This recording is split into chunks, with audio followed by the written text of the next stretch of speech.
Hello and welcome to the Ice Guys, brought to you by the National Hockey Now Network. This is the show that takes you into the world of the National Hockey League. Every game, every day, from a betting perspective. With pro sports handicappers, Ian Cameron, Alex B. Smith, and various guests from the world of hockey and sports betting. And now, here's your host, Ian Cameron. Welcome to the Ice Guys, presented by National Hockey Now. It is Wednesday, November the 2nd. Ian Cameron, Alex B. Smith, and joining us today, special guest, former pro hockey player Curtis Fraser, joining us on the show. Curtis, welcome to the Ice Guys. I know you were at the Devils and Canucks game. Didn't go the way of the Vancouver Canucks. I'm also interested to know, what's their record when you're in attendance there for their home games? But Curtis, welcome to the show. Hey, thanks for having me. Absolutely. So you were at New Jersey, Vancouver last night. Obviously, Canucks go down to defeat, although I don't think people realize how good that New Jersey team is right now. They're playing some excellent hockey, but just some observations from you about being in attendance last night. I didn't go to, when I first retired, I didn't really go to the games that much. It was almost like sore, and my kid, he wants to go to the warm-up, but that's what made me the most sore, because the warm-ups are fun.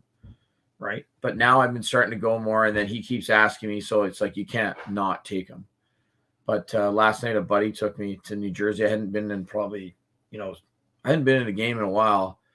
Yeah. And it just didn't go well. You're right. New Jersey's got some young talent. Like, they look really good. But you think the state that the Canucks are in, you think they'd have a little more push at home, right? They're struggling. You thought there'd be a little more fire.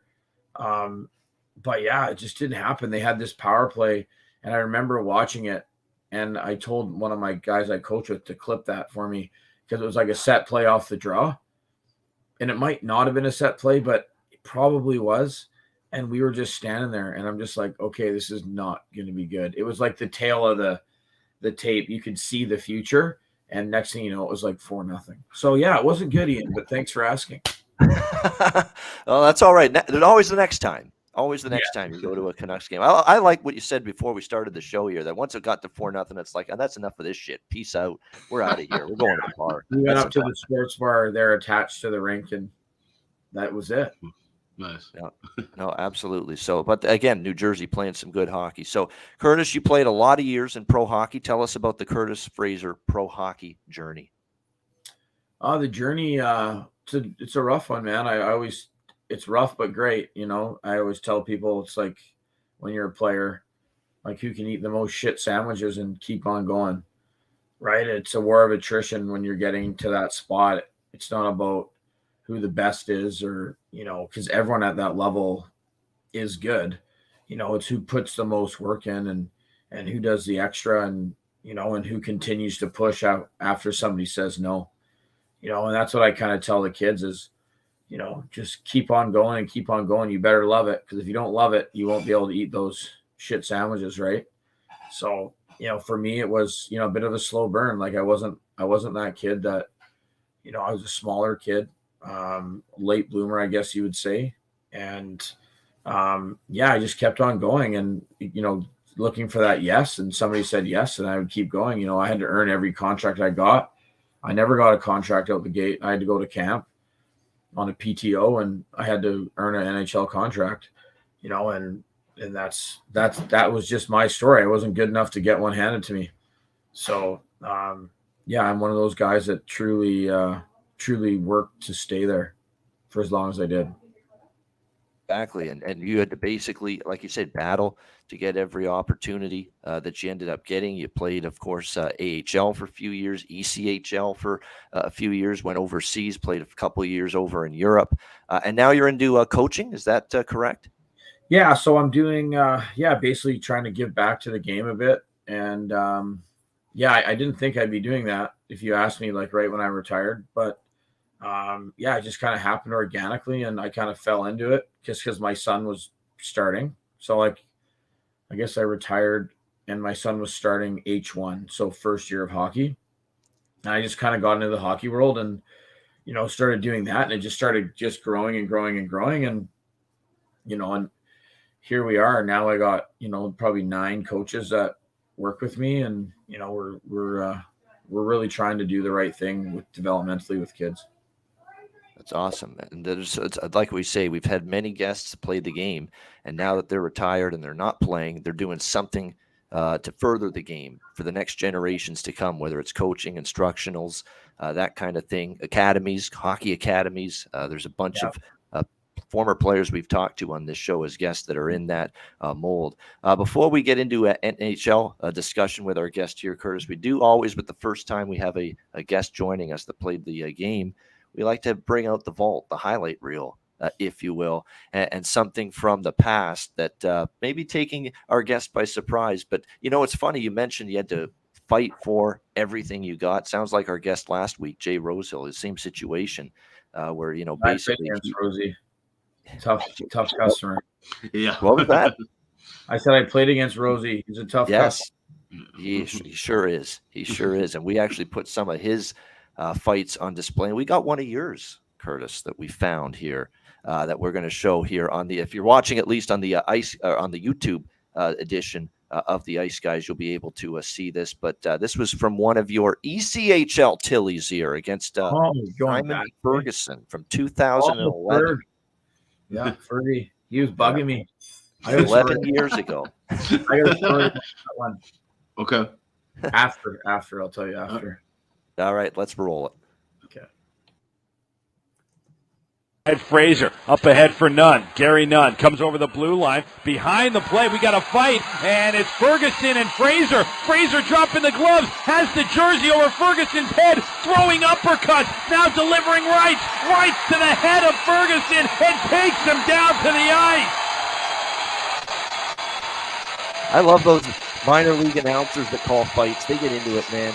Yeah. The passion, enthusiasm. Fraser and Ferguson behind the play were entangled, and Curtis, got the jersey over his head and started pounding. I had someone a long time ago that said, "I don't like it when guys do that. It's an unfair advantage." Well, you're trying to win the fight. Like, if you got that opportunity, it's not your fault. He ended up getting the jersey over his head, couldn't see. If you can gain an advantage, gain the advantage. Yeah, you know what, too? Like, you should have had to shorten up that fight strap and it wouldn't have happened, right? Yeah. So it's kind of his fault. But it's happened to me, too, because once it goes over your head and you got that strap on, you can't get out. So you're just watching the jersey punch you in the face. So, you got to make sure that strap's tight. But no, that game, so because I didn't play, I kind of dabbled in the coast. So, and I had an Alaska connection. So I went to college in Alaska. Right. And so if I got hurt or something, or someone was going to send me down, Alaska always held my rights. And I got hurt in Pittsburgh. I was with Pittsburgh and we were playing Ottawa in exhibition and I blew my shoulder out. And then they're like, okay, well, you can't play this year, basically. So I went back to Alaska and just finished my degree. So I kind of always went back there. But, it's funny because my son will be like, well, Dad, all you did was fight. And I'm like, well, no, that's just all they took video of when I was playing. Like, I wasn't. I can vouch for that. I'm looking at Curtis Fraser highlights last night getting ready for the show because we wanted to bring show a clip of your playing days, and everything was a fight pretty much. Yeah, it's just like they didn't do that. Right? They didn't have video. Like, I got highlights on like a VHS from Alaska, but so I kind of got his plan. I'm like, well, I probably fought like every 10 games. Like, I was more of a middleweight. Rosie was tougher than me, bigger guy, right? But in that game, Brent Thompson's the coach, and Ferguson was running around like a donkey, right? He's a buddy, so I don't mind saying that. He was being a donkey, and Tomer, Brent Thompson, he coached in the American League now. He was assistant with the Islanders too. Mm-hmm. Great hockey coach, tough as nails, like. And he goes, Phrase, he's like, how long are you going to watch this? And I'm like, I kind of look back and I'm like, what? And he's like, how long are you going to watch this guy run around?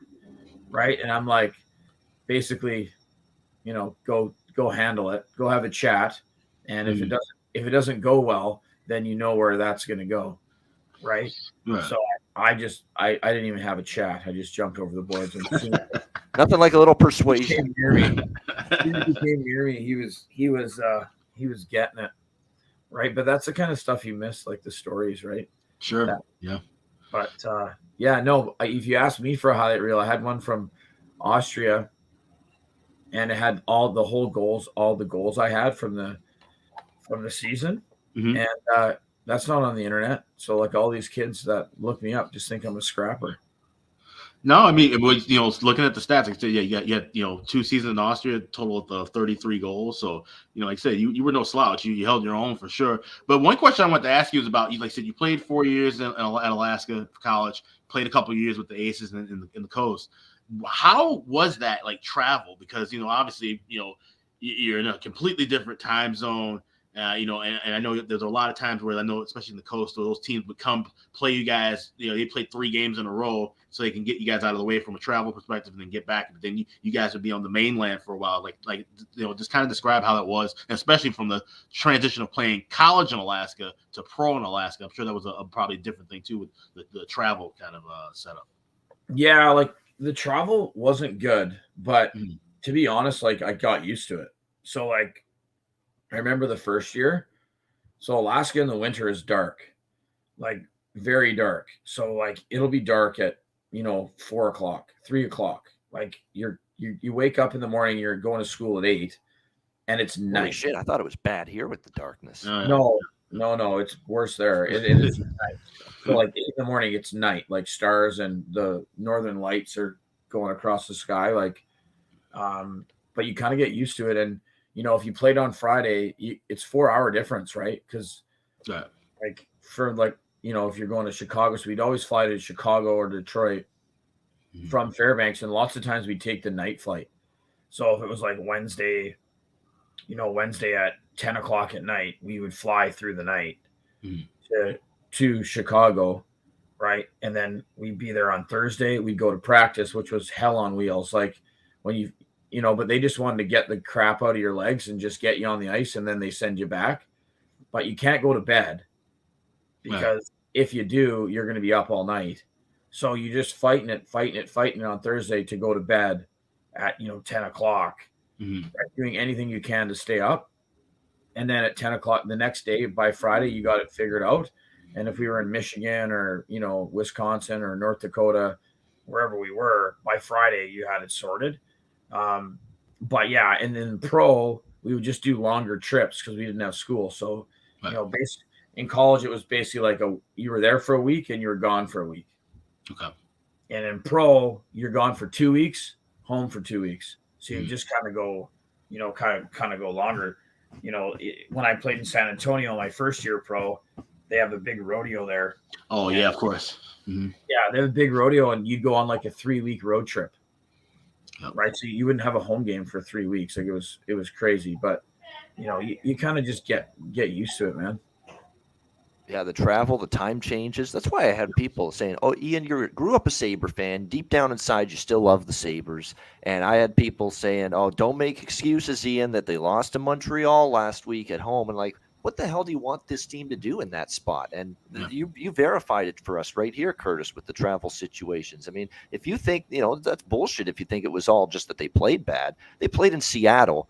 On that what was it, the Monday night or the Tuesday night. At the end of that road trip, the very long one that they had through Western Canada, then Seattle, they played Tuesday night, 10 p.m. Eastern time. They've got to play in Buffalo Thursday night, 7:30 p.m. Eastern time, one day off between games, less than 48 hours later. And you're going to tell me that the travel and the time change and that first home game after that brutally long road trip didn't play a factor in how poorly they played? Come on. That definitely. No, you're right. You're right. You want, as a coach, you want that consistency. But when you actually think about it, like, didn't they sweep the West? Like, didn't they beat everybody? Except Seattle. The last game was the one they threw up a clunker. They swept Western Canada, which nobody does. No one does. Edmonton, Calgary, and Vancouver. They won all 3 Buffalo out there. Yeah. Yeah, and it's like that. It's hard to win in Western Canada. Like you get Edmonton, you get Calgary, and then you get, Vancouver, Seattle. Like, yeah, if you're going to travel like that, and you know what? Sometimes they're allowed an egg, right? After how well they played. You're not gonna get it every night. You're gonna strive for it, but you're not. You just don't have it. Yeah, there's no question about that. All right, let's talk some NHL. I mean, there's lots to talk about. Last night, we'll start there with a recap. Curtis, I know you were at the Canucks game. You may not have gotten as much to see or a chance to see much of the Tuesday night game, so we'll just let you talk just in general observations, things you've seen so far this year in the NFL, teams that have impressed you, disappointed you, players that have impressed you or disappointed you. We'll let you talk about that as well. But for Alex and I, the recap for last night, we saw a crazy finish with Ottawa Tampa, because Tampa looked like they were going to put the game away with an empty net goal with seconds left. Brady Tkachuk then has a breakaway right after that on a stretch pass, and he misses the net with a chance to tie the game. And Tampa Bay with a 4-3 win. 1-0 Rangers in a great goaltending battle. Shesterkin and Hart. The Vegas Golden Knights continue to roll along. Sluggish start, but they overcome it and beat Washington 3-2. I've been so impressed with Bruce Cassidy and the Golden Knights this year. They're having a great start to the year. Minnesota downs Montreal 4-1 as the ownage of Marc-Andre Fleury over the Montreal Canadiens continues. No question about that. Doesn't matter where he plays them at this point. He just plays very well against that team. We had Islanders beat Chicago 3-1. Of course, an injury to Alex Stalock in that game and a collision with Casey Cizikas. I'm sure Alex will bring that up when he talks about last night. Dallas beats LA 5-2. Edmonton just pummels Nashville 7-4. Nobody has any issue talking about how Sheldon Keefe's job is on the line and harping on that over and over because it's the Toronto Maple Leafs. People got to start talking about John Hines at this point with Nashville. This has been a disappointing start to the year. He's a coach that I thought New Jersey never got better under his watch, and you can argue Nashville's getting worse right now under his watch. So a bad loss for them there, 7-4. They just got behind too big early, horrible defensive play. Seattle with a stunning 5-4 comeback win over the Calgary Flames last night. And I love the question Sutter was asked. We had another Sutter gem. We seem to always get one after every press conference of his where he's asked, did your team have the emotional, engagement that you wanted from them tonight? And he says, I think the building could have been a lot louder, he said. That's basically him calling out the Saddle Dome faithful. Apparently it was not a very loud environment, maybe because of your opponent, Seattle, but that definitely played a part in it. New Jersey beats Vancouver 5-2. They keep playing absolutely phenomenal hockey right now. Arizona gets their first win in the Mullet House, Mullet Arena, with a 3-1 win over Florida. Really, it was it was unbelievable. Florida did not tie that game with the net empty. Everything but score, blocked shots, hitting the side of the net. Karel Vejmelka was immense late in that game to preserve the lead in net for the Coyotes. So it was a great win there, 3-1. Anaheim cashing my best bet, although it was a sweat the entire way. My Ice Guys best bet from yesterday cashes. Anaheim plus 120. They win in a shootout against San Jose 6-5, spoiling a hat trick from Erik Karlsson. And I said this on Twitter. We got to start betting some Erik Karlsson goal props. I'm already worried we've lost some value here with this run he's put together, but he's shooting the puck from everywhere. He looks as healthy as he's looked in years, and he's got that offensive touch back again, something to keep him, I have on moving forward. And we saw Dallas beat LA 5-2. And, of course, maybe the game of the night and certainly the comeback of the night, the Boston Bruins down 5-2 to the Pittsburgh Penguins, and they roar back to win 6-5 last night after trailing Pittsburgh 5-2 in that game. So much to talk about. Jeremy Swayman gets hurt after Linus Ullmark gets pulled. And then Linus Ullmark has to come back and finish the game, and he doesn't give up a goal after he came back into the game. So incredible job by the Bruins. They are relentless. They never give up on a game. And here they are. What are they now? 9-1 here to begin the season. An incredible start for the Bruins. And when you factor in they've had key personnel out for multiple games, it's been an impressive 10 games to begin the season for the Boston Bruins. Alex, your thoughts on the Tuesday night card? We'll start with that game. And even, I had three pretty decent-sized bets, but my biggest bet was the Boston Bruins, and that was the best bet on this show as well. And all three games that I had, the Saddle Dome gave up a goal within, the first minute. It's a lesson to never overreact when you see a game happen. Let the full game play out. And I end up going 2-1 for the night. would have been 3-0 if I had Vegas regular money line instead of regulation. But the Boston Bruins game, I mean, that was just a lot of fun to watch. That was nerve-wracking to have a best bet on. You know, your team's down 5-2, you think this one's just completely over. But the resiliency they showed, and you know, we knew the fatigue factor was going to be there with Pittsburgh off the long trip. We just talked about also Western Canadian and Seattle trip, coming back home, playing a red-hot Boston team who now they've won 9 of the first 10 games for the first time in franchise history. Franchise has been around about 95 years or so, I think 91 years to be exact. So, you know, a hell of a win. Jeremy Swayman should be very thankful that they have breakaway moorings, because if those moorings were posted down the way they were back in the old days, he'd had a broken leg. That was a really bad injury. I haven't heard the update yet, but to see his knee, it looked like he might have hyperextended his knee or strained something. But that was just a really 80s, 90s Nets. Oh, 100% right. Yeah, that's an excellent point. Yeah, definitely, because you could see it from the goal cam, his leg just kick out and his knee go back. It was hard to watch. I'm glad they didn't keep repeating it on ESPN, but hope that he's going to be all right. Linus Ullmark said looked rusty at the start, but then comes back out cold and, you know, makes the big saves he needs to. And Boston, like I said, just marching back and marching through. And the rumors of the Bruins' demise have been greatly exaggerated right now. This team is firing on all cylinders. Like I said, getting everybody back healthy. You know, the older guys shipping, of course, Krejci goes down, but he was looking good when he was playing there. Patrice Bergeron was crashing hard in that. He's, just always around, just kind of buzzing around. Even at 37 years of age, he's still skating like prime Bergeron and Marchand. You know, once he can get healthy, where he can start playing, consecutive games. Look out. You know, this Bruins team, like I said, I thought they were going to be kind of falling apart. I thought the goaltending was going to be a bit shaky. Ullmark is earning every dollar of his contract right now, and that offense is rocking and rolling. So hats off to them.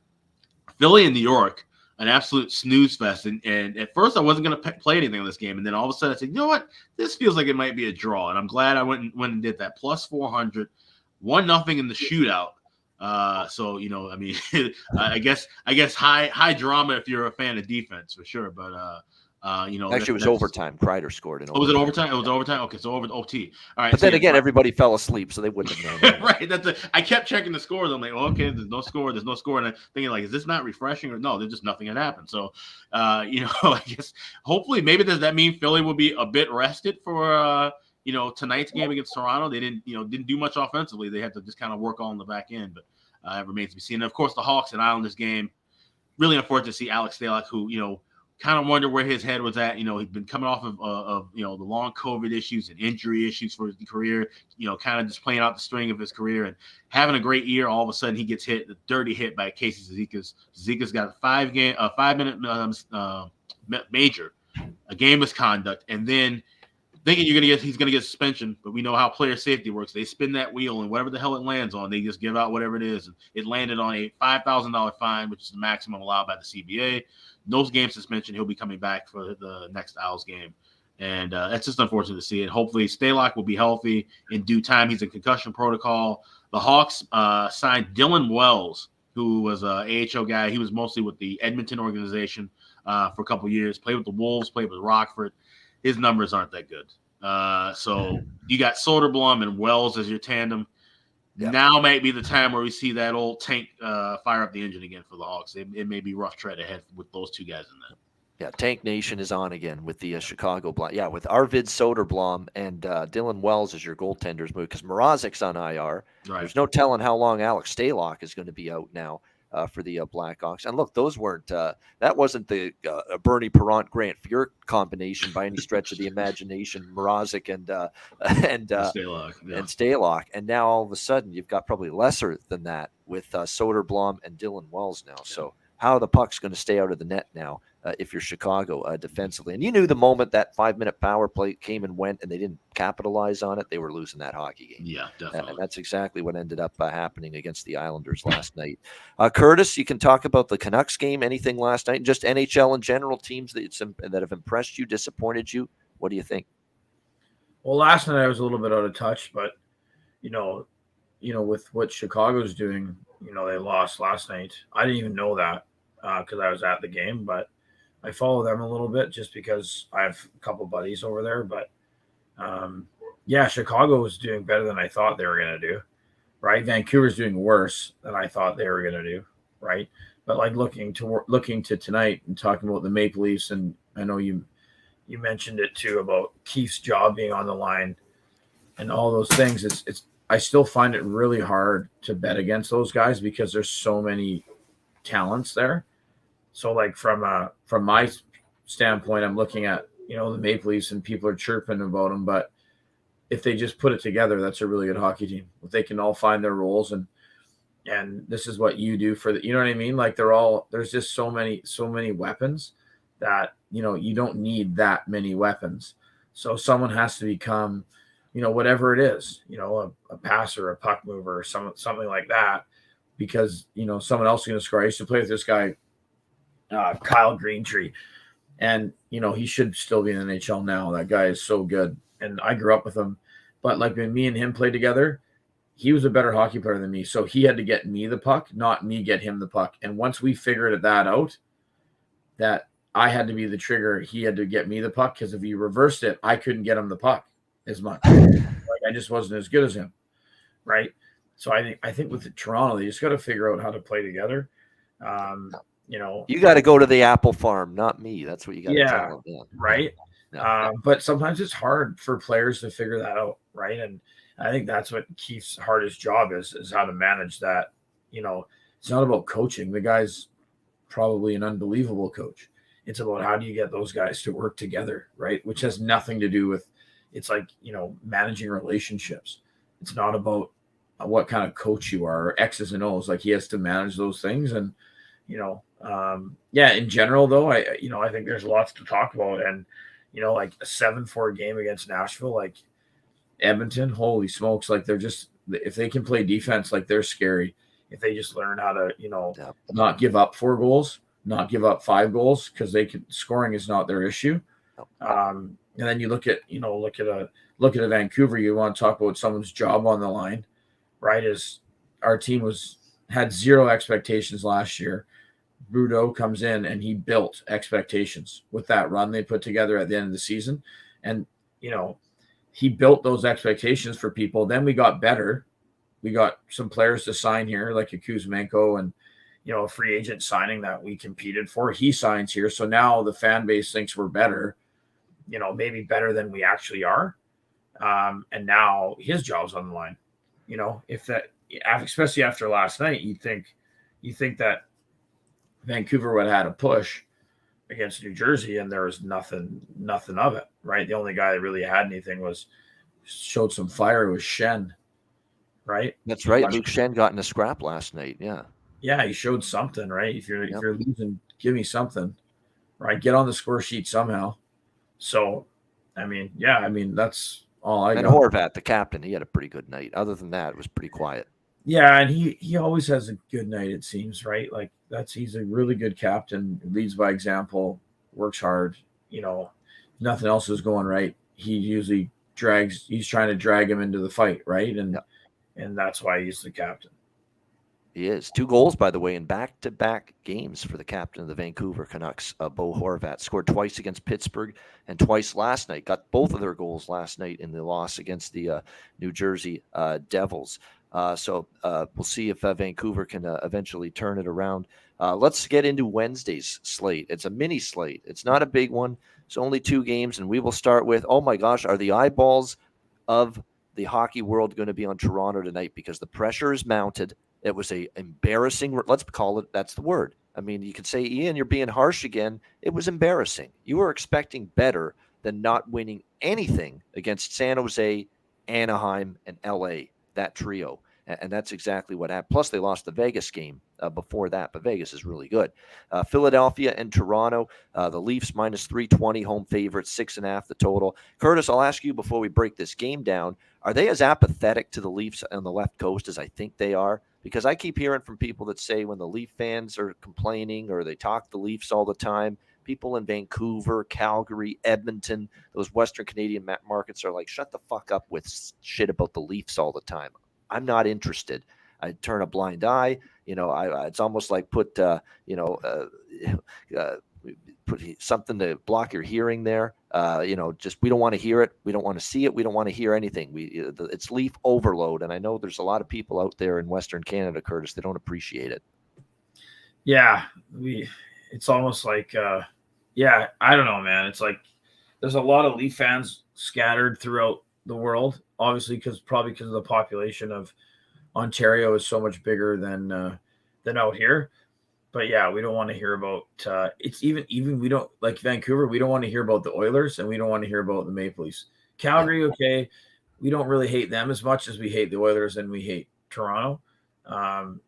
If you ask my dad about Oilers, he'd just start chirping about how they got so many first-round draft picks over the years, and no wonder they're good. Right?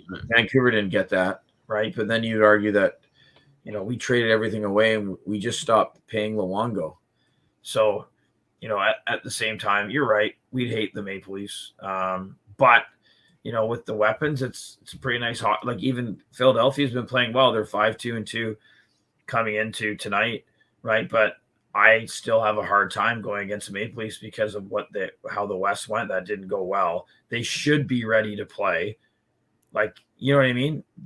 Those guys aren't stupid. They don't read the papers, but they know what everyone's saying in the papers, right? Like, I think you're going to see some fire tonight of the Maple Leafs, but I also thought you'd get some of Vancouver, and I was wrong about that. So what do I know?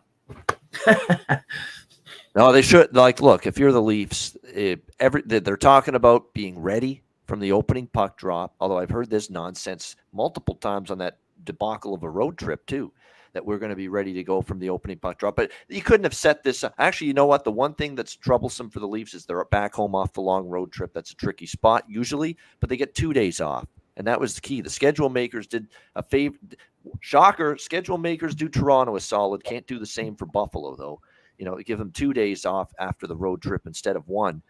So they get actually at least a couple of days of downtime following the Anaheim game on Sunday, which should help them out. Plus, they get Philly a little bit tired. Second night of back-to-back for the Flyers on the road after a very intense physical game that was. There were a lot of scrums after the whistle last night in that Flyers-Rangers game as well. So you wonder how much is going to be in the tank for the Philadelphia Flyers going into tonight on this back-to-back. So I think the situations and the rest, the discussion when it comes to this game kind of cancels itself out, where you got Toronto off the road trip, but you've also got Philly second night of back-to-back games. We expect Felix Sandstrom to be the goalie tonight for the Flyers after it was Carter Hart last night, and it is indeed Sandstrom. It's just been confirmed, it looks like. 0-2, 3.13 goals against, 900 save percentage, his numbers this year. Of course, it'll be Ilya Samsonov for the Leafs, who to me, even in defeat, he's been pretty good for this team this year. 2.35 goals against average, 920 save percentage. Like I said, the game against the Kings, he was in net. They lost 4-2.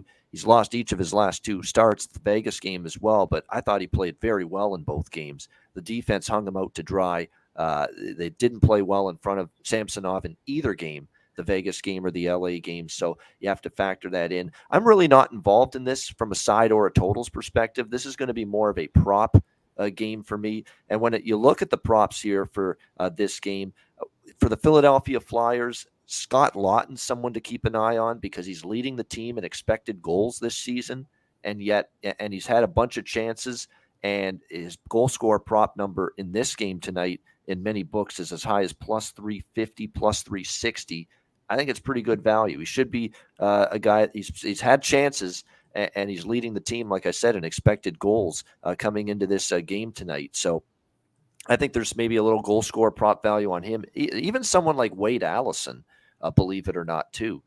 He's actually had a bunch of chances. The puck hasn't always gone in for him, and you can get him at a huge price, plus 500 in some spots to score a goal. If you're really looking for the Ian Cameron bargain bin for goal scorer player props, and I like to do that, those are two good options for Philadelphia going into tonight's game. As far as the Leafs go in that department, there's good to make a few line changes tonight. The main one being, and I don't get what Sheldon Keefe's doing here, and I've liked him as a coach for the most part. I've had more positive things to say about Keefe than negative, but I don't get that when this team has had a little bit of an issue trying to find that traction offensively, especially with Matthews, Marner, and Nylander. Those three guys in particular have had slower starts than you expect. You need some offense, and the guy you're taking out is Nick Robertson from the lineup tonight. A guy that's, he's been quiet on that road trip, but the big night that he had was at home in Toronto. Young players often are more comfortable playing on home ice. This is a home game. He was great against Dallas in that first game, and you need some offense, and you took him out, and you're keeping guys like, Pierre Engvall's done nothing for you this season. He's had a terrible year. Aston Reese is still in the lineup. What's he done on the fourth line? It's a confounding decision, in my opinion, for Sheldon Keefe to go this route. And the one guy he takes out, is Nick Robertson. So that's disappointing to me. Pontus Holmberg has been called up from the American Hockey League, and he'll be in the lineup on the third line. He was scoring down there, and you can get plus 600 for him to score tonight. So I'm going to do that. A little roll of the dice, insert it into the lineup, making his NHL debut tonight for the Toronto Maple Leafs. Pontus Holmberg, plus 600 goal scorer prop. So, hey, we had one of these last night with Mason Shaw of the Minnesota Wild. Terry was onto it. I was onto it. That he's up now with the big club and getting a second line spot. And plus 575 was the price at some books with Mason Shaw last night. And it came through. So definitely a situation where you could find some value in a guy that's getting that first opportunity, first crack at it in the National Hockey League. And you've got that with Pontus Holmberg tonight for Toronto. I think Kerfoot would be a little bit of a prop value for the Leafs as well tonight, if you ask me. And Yarncroke as well, because Yarncroke's someone that should be scoring more than he has so far based on the chances. So there's some props that you can consider for this game, and that's what this game's going to be. It's all going to be player props, nothing for me side or total in this game. Alex, what do you think, Flyers, Leafs? Yeah, this is a tough game, honestly. And even trying to look at some of the first period numbers, these two teams don't do much early in the game. They kind of make their changes later on. You don't have much scoring at all right off the jump. And of course, like I said, with Philly, shut out in that game 1-0 last night. You think they want to try to come out with some firepower early, because that's usually how you can get to Toronto, especially playing them at home. But like I said, the Leafs, they're going to be dedicated to trying to get things right. They've got 8 of their next 10 games at home after that long road trip. They've got a couple of solo road trips in the mix, but most of their games are going to be home for the next couple of weeks. So, maybe some home cooking might do them a little good. So I kind of want to lean with the first period puck line on the Maple Leafs, but there's not enough value there. Even at plus 100, plus 105, I'd like to get a better number. So this is going to be one I'll probably tune into and look for some in-game wagering opportunities. All right, so maybe a live in-game shot. All right, Curtis, what do you think here, Flyers, Leafs? Well, I'm just trying to follow what you guys are saying. But props? Do you mean like you just bet that the players? Who do you think's going to score tonight? Yeah. Oh, yeah. I mean, okay, I'm starting to feel it now, but you know what? Some people think this is a night for Austin Matthews to explode because he's due. At some point, he's going to maybe find the back of the net and explode. I don't know. I'd like to see what's his line though? If he scored, you're not getting the same kind of price, obviously, with him as you would, like, for instance, Austin Matthews tonight, I think the best prices out there for him to score are like plus 104 at Pinnacle. Yeah. Most books have him minus 120, minus 125. I'm even seeing DraftKings has minus 170 for him to score tonight. And just a quick thing, when you look at those props on betting on players to either score a goal or get a point or get sometimes there'll be an over under, so 1.5 points. And when you look at those top tier players like a Austin Matthews, for example, your best bet is to try to go and get 1.5 points. So you're hoping that he gets a goal and assist, or 2 goals or 2 assists, as opposed to just getting the 1 goal, because he said chances are he's going to get a goal. He's one of the best players on the ice for either side most of the time. So they'll juice the number up to where you're laying $1.70 instead of getting a plus price in return. So usually when I look at those top tier players, I try to go for plus over 1.5 points.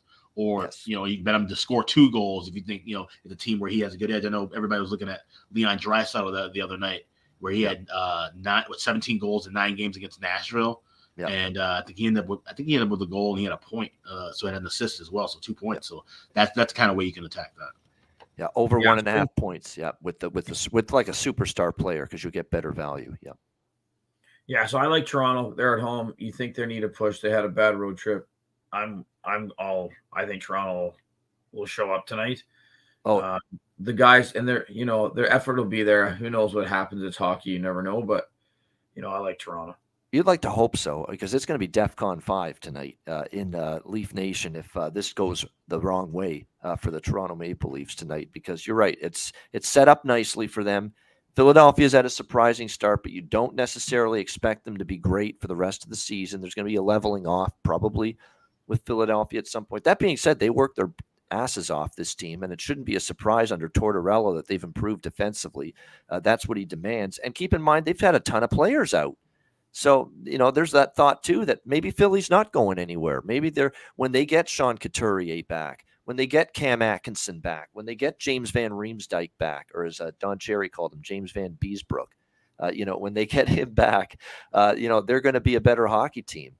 So when you look at it, maybe there's some truth to that. Like, they have a lot of key personnel out. And the fact that Torts has managed to steer this team to an above 500 record through the first month of the season with this collection, that's shocking to me. So we'll wait and see on that, though. They're talented, but they always say the shit rinses out with the soap in the wash. So I think at some point we'll see Philly kind of turn down a little bit. Yeah, exactly. I think so too. And sometimes too, when everybody comes back, everybody relaxes too and says, "Hey, we got our guys back," and then they don't get the contributions you got from the other players down the lineup because everybody just expects the big guns to show up and produce. And sometimes it actually throws off chemistry when you're playing well without all these key players. Then they come back and kind of throws things out of whack a little bit. Speaking of a team that's out of whack right now, the Pittsburgh Penguins, and here they are laying -120 on the road against the Buffalo Sabres tonight. 6.5 the total in this game. The Penguins just continue to find ways to lose. And that was just that can't happen if you're Pittsburgh last night. I mean, you're up 5-2 against Boston. And say what you will about, again, talked about it, how good this Bruins team has been. They're relentless. They don't give up on a game when they're trailing. They come back. They almost did that, I remember, against Ottawa earlier this year. They were down big early, and they made a game of that. They ended up losing it, but still, they battled right till the end. And that's been Boston this year. That being said, you've got to be able to close out a game when you're up 5-2 on home ice the way the Penguins were last night.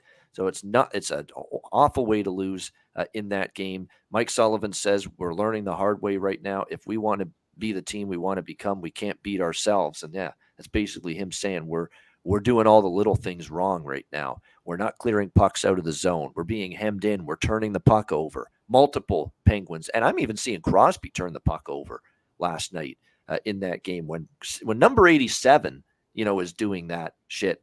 Shaq O'Neal always says for the NBA on TNT, when the general leads, the troops will follow.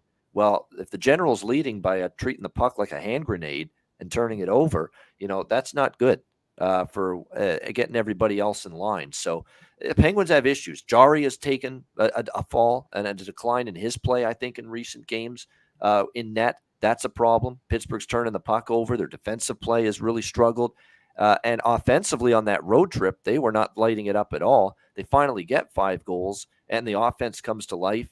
Gensel and Zucker came back at the end of that road trip. Now they're giving up 6, and they blow a 3-goal lead. So it's a crisis of confidence at the moment. Every team goes through this, right? And Curtis definitely can speak to that, I'm sure. 8-long season, everybody's going to go through a really bad rough patch at some point, even the best teams. And Pittsburgh's going through that right now, a 5-game losing streak. And now after the road trip as well, they come back for one home game. Think about this bad scheduling hand that they've been dealt by the schedule makers. Long road trip back home against Boston for one game, and now they got him out there on a back-to-back going on the road again. Now, I know it's short travel, Pittsburgh to Buffalo, but still, it's just not a good advantageous situation for Pittsburgh. Buffalo obviously playing some really good hockey to begin the year.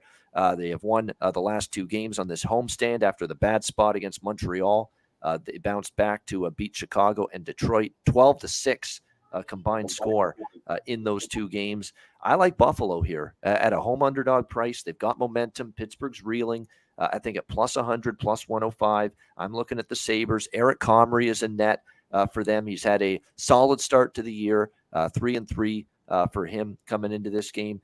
He has given up 3 goals or more in 4 straight games, but Sabres are having the offense to they can handle that. The goalie gives up 3 or more. We've got offense right now. I also like over the total here, 6.5, -115. Casey DeSmith on the back-to-back, as you would expect, will be the goalie. His numbers aren't bad.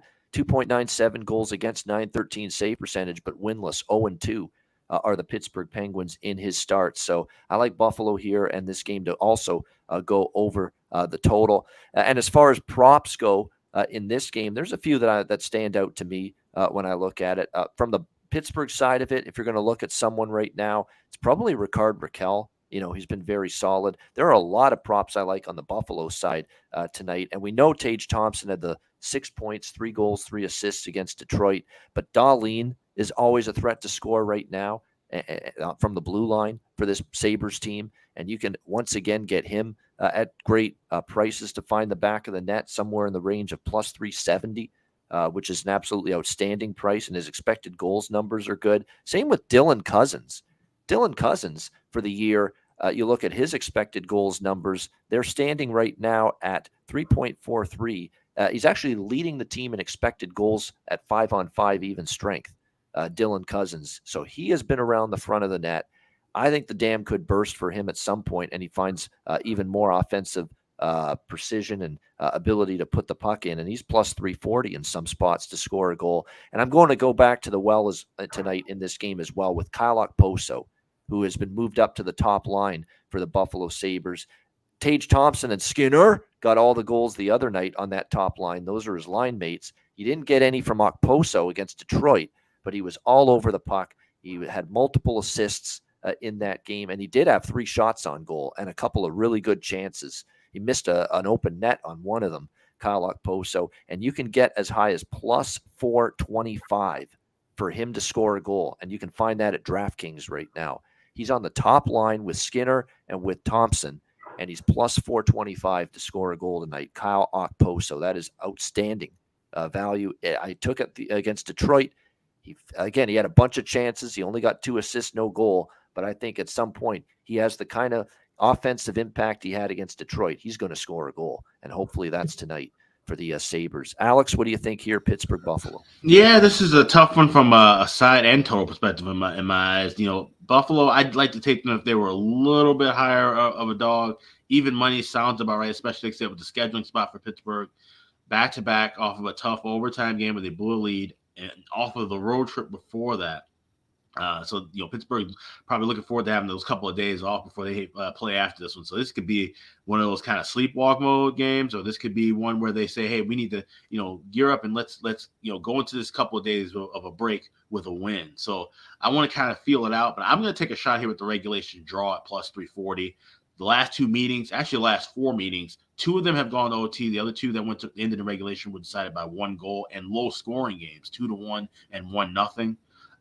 We already saw Pittsburgh, I said last night, go into a game in OT. We've seen instances of teams play back-to-back games or 2 games in 3 nights, and both those games go into overtime or a shootout. So I could expect to see a close one. And like I said, it could be a high scoring, maybe 3-3 game that goes to OT, or it could be a 1-1 game that goes to OT. But we just need to go past 60 to cash the ticket. We got one last night. Hope to get one here tonight with the Penguins and Sabres on the draw. Yeah, the draw king has been feeling it lately, and that's our guy, Alex B. Smith, with the draws. And here he goes looking for another one here with the Penguins and the Sabres.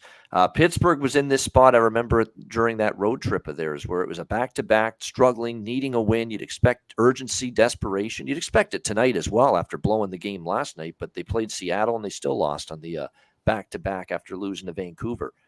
So they're in this same spot again, back-to-back after losing the first game. They didn't bounce back the next night against Seattle, and that's why I have my doubts right now, and I like the way Buffalo's playing at this point in time. And actually, if you look at the recent series history, Buffalo has been able to beat the Penguins in Buffalo. The last meeting was 4-3 in Buffalo for the Buffalo Sabres against Pittsburgh. So very capable, the Sabres right now, the way they're playing, in my opinion. Curtis, what do you think here, Penguins Sabres?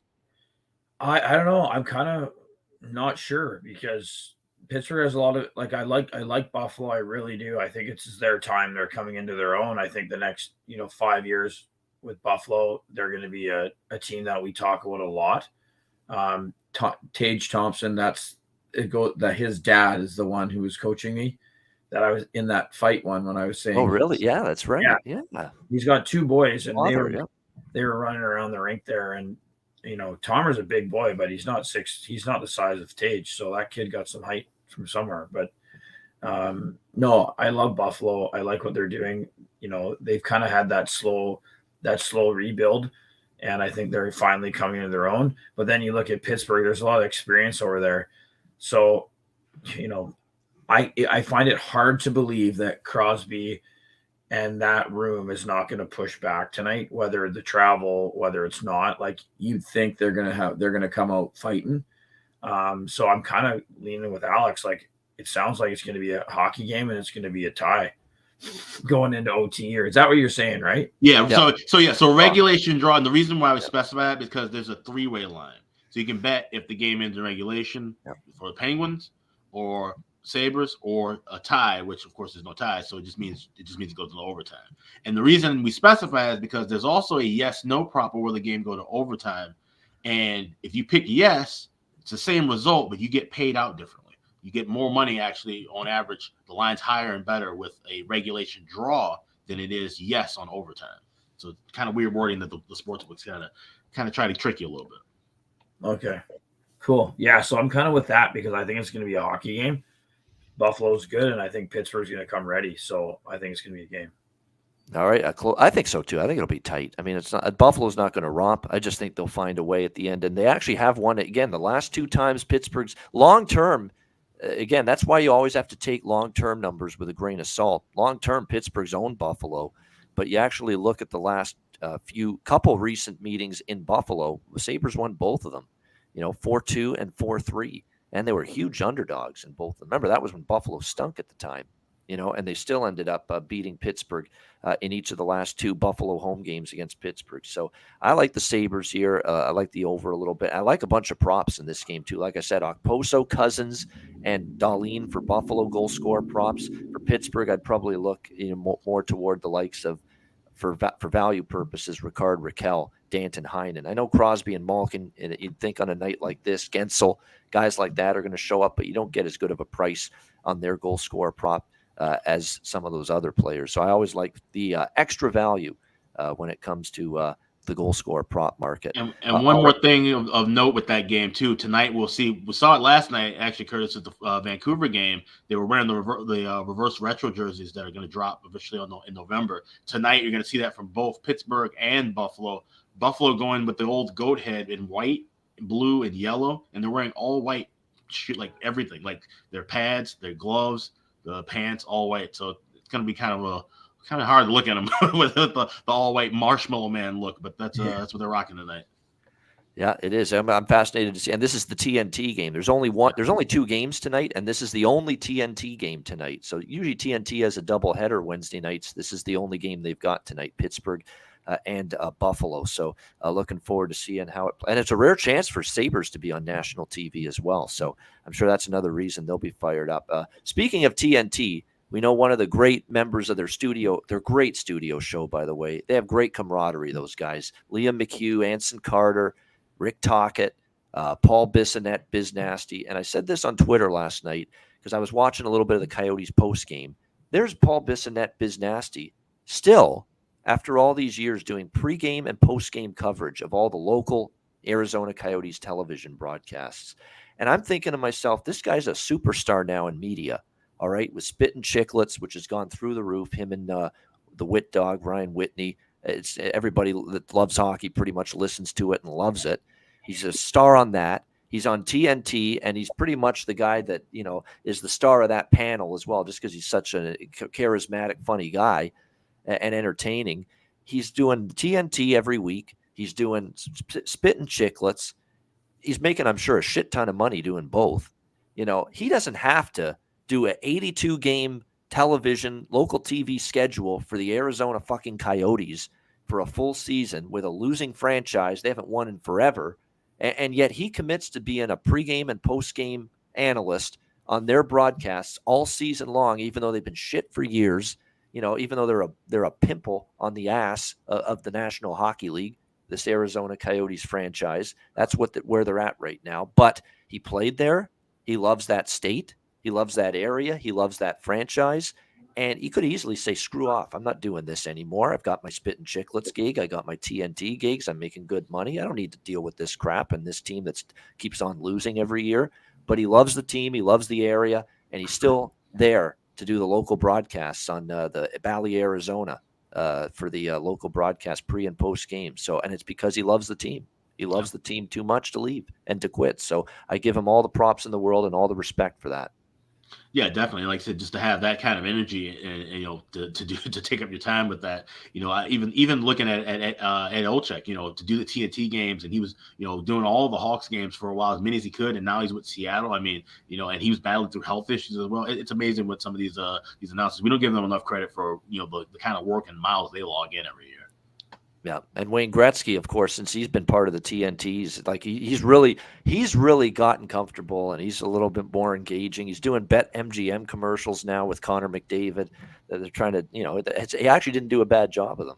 Wayne's loosening up. We always thought Wayne, great, all-time great player, of course, in the sport, but not always the most energetic, charismatic guy in the world. Well, he's loosening up here these last couple of years, which has been good to see, no question. And the being on TNT has certainly helped that. This has been a great show. Absolutely awesome stuff with Alex B. Smith and our guest, of course, Curtis Fraser. Curtis, my man, thank you very much for joining us. Hope you enjoyed being on the show. No, it was awesome. Going back to the Phoenix thing, though, I was watching their game the other night, and I kind of had the opposite. I'm like, you know what? I want to go there. So I was looking at flights to go there just to see what this is like. What is that arena like? You like that Mullet Arena atmosphere, right? Is it loud? Like I don't know. It's a perfect college arena. It's not an NHL. Oh yeah, right. But for college, it'd be beautiful. Yeah, right? That's what I was. Yeah, my kid would love to go there. Like, check it out. So I mean, I'm kind of, I want to see what that's all about, and I want to see it in person because TV, I don't know if it did it justice because it's got to be loud in there. You'd think. Yeah, you would think that. And I was saying it yesterday, watching the first couple of games. I said, yeah, this would be a wonderful place. I'd love to catch, either team, the Coyotes or a Arizona State game. And this has got to be great publicity for ASU because that program, of course, they were a long-time club program, finally moving up to D1. But you can't get any better of an endorsement, to have NHL games played in your barn. And like you said, you already got a great sell of, coming out to sunny California, Arizona State, one of the more notorious schools in the United States. All that combined, it's really kind of a bigger win for them than it is for the Yotes. But it's definitely an atmosphere I would definitely be down to see it. It's, seem like it's going to be another two more seasons before they get everything done. And it's assuming that they sign off on these paperwork at the end of the month with the Tempe City Council on the news. That's really November 29th is really kind of could be D-Day for that franchise because if Tempe doesn't sign off on this new arena, the league's more than likely going to be moving them. So, we'll at least have a couple more years of them in Mullet Arena, and then we'll see what the future holds after that. I like what Poe Buddy's Nerfic said in the chat. If and when Ian becomes famous, which I'm still waiting on, by the way, he'll still be committed to the Ice Guys. That's right. Yep. The Ice Guys will be the Ice Guys for me will be Bally, Arizona Coyotes games for Paul Bissonnette. I will never abandon the Ice Guys. I'm here for life, essentially. No TNT, ESPN shit will ever take me away from the Ice Guys. Never. I'm doing this until I drop dead. Essentially, that's my hope anyway. That's my goal. At 80 years old, I'm still here talking NHL betting and doing the Ice Guys show. Honestly, I'm not bullshitting. No shit with that either. I honestly hope to do that. I hope to do this show for 3-4 decades. Honestly, or hopefully we can make this show the next TNT or ESPN show. I think that's really the big goal there. Yeah, exactly. I'll tell you this right now. In terms of NHL betting shows on YouTube right now, I think ours is the best of the best because we're here 7 days a week. We talk every single game all season long in great depth and analysis, and we enjoy it. We love it. And we have wonderful guests like Curtis. So. That's right. We've incredible guests. I mean, it's just we keep on adding great. I mean, we had great guests in the playoffs last year. I mean, it was endless the amount of great guests with Carl Alsner, Eddie Lack, Bobby Ryan, go on and on and on. We had Jay Roselle was terrific last week. We've had a bunch of great guests last year during the playoffs. Matt Carey goes on and on and on. Incredible guests we had. Great insight to the game. And Curtis, same thing. Hope to have you back later this season, Curtis, for sure. You betcha. Thanks a lot, guys, for having me. But before we let you go, we'll start with Curtis here. Your first ever Ice Guys best bet for this Wednesday night slate. Sounds like you like Toronto, though, most of all. Yeah, I like Toronto, but I liked your props on that. What was the Buffalo game? Yeah, the props on that with the Cousins or an Okaposo. I like that too. I do too. Yep. Yep. No doubt. And Darlene as well, because he's been scoring a lot from the blue line. Yep. Yeah. There you go. Like in Toronto is Curtis Fraser. We'll go Toronto puck line -1.5, -130 for a little bit better value for that one tonight against the Flyers. Alex, what do you like for best bet? We're going to go with that draw with the Penguins and Sabres. You can find anywhere between +40, +350. Like I said, these two teams, kind of interesting spots from the scheduling perspective, but they've always played each other tight in the last 4 meetings. We saw a couple of high-scoring affairs that went into overtime or shootout, a couple of low-scoring affairs that were decided by 1 goal. So I think this might be kind of a close one. Let's go Pittsburgh, Buffalo, draw, +340 is my best bet. All right, Pittsburgh Buffalo draw +340, best bet for Alex B. Smith. Cash with Anaheim I did last night, and I'm going to go to Buffalo here and take the Sabres. Hopefully it's Sabres in overtime or a shootout. That would be great. Buffalo, and we'll both cash, Alex and I. Buffalo +100 is the best price currently. I actually got +105 on this, but +100 is the best price right now. Sabres even money. Ride the hot, fade the cold. That's what we're doing here. Buffalo +100 against Pittsburgh for my best bet. All right, that'll wrap up this edition of the Ice Guys. Thanks to everyone in the chat for joining us. Hit the like button on the way out. And reminder, the Ice Guys is live 7 days a week, Monday to Friday, 2 p.m. Eastern, Saturday and Sunday, noon Eastern. If you can't watch the show live, download the Ice Guys podcast in audio form on all major podcast platforms, Google Podcasts, Apple Podcasts, Spotify, Stitcher, iHeart, Amazon Music, and more. Download the Ice Guys podcast when you can't watch the show live. For Alex B. Smith and our special guest, Curtis Fraser, I'm Ian Cameron. Have a great Wednesday night. Enjoy the games and good luck. We will talk to you again tomorrow on Thursday for another edition of the Ice Guys presented by National Hockey Now.